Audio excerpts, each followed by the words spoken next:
Hey there friends, on today's video we are going to be changing the ink on this HP OfficeJet 6500 wireless printer. It's really easy. Let's do it right now.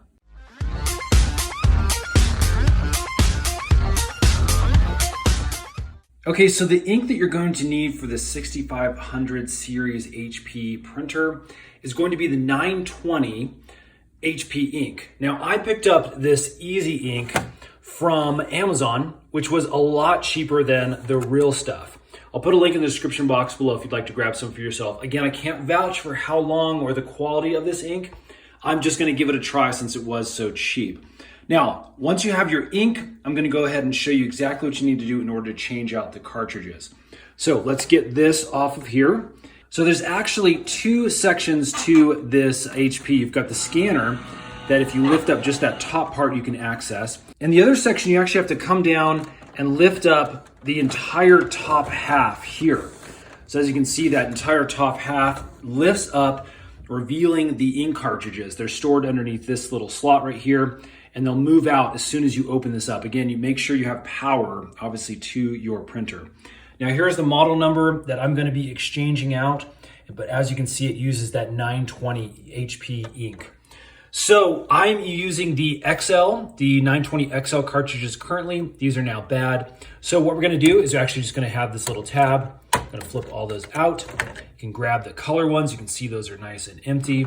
And then we have the black one here, which works the same. Just flick that little tab and these pop out really easily. Okay, let's go ahead and open up this box here and grab these replacement cartridges.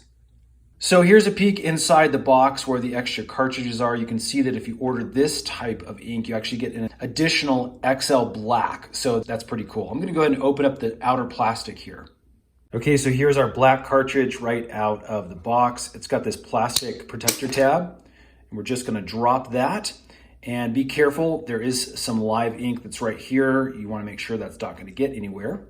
And then basically what we're gonna do is slot it back in the way we took it out. So that end is gonna go in first, so the label is facing towards us. Then we're just gonna push down on that tab and you'll hear it lock into place.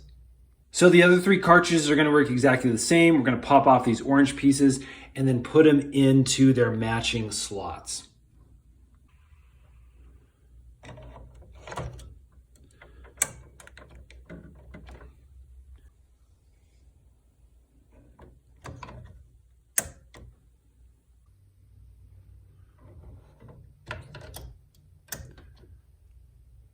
Okay, now that we have everything slotted into place, all we need to do is actually just lower this back down. Top part, it'll snap into place, and we will actually hear the ink moving over into that slot where it sits. Now, if you're using ink like I did, where it's not an HP brand, you may get a non-HP ink cartridge message just like this. So again, that's okay. It's just letting you know, hey, this is not the standard for this specific HP printer. So I'm gonna go ahead and click OK. And then after you hit OK, you can see that the ink levels are now showing nice and full. Hey friends, if this video has been helpful, please hit that thumbs up button. Lets us know we're making good stuff for you. And subscribe because we are making a bunch more tech tutorial videos, including more HP printer tutorials, and those are coming out really, really soon. Thanks so much for watching.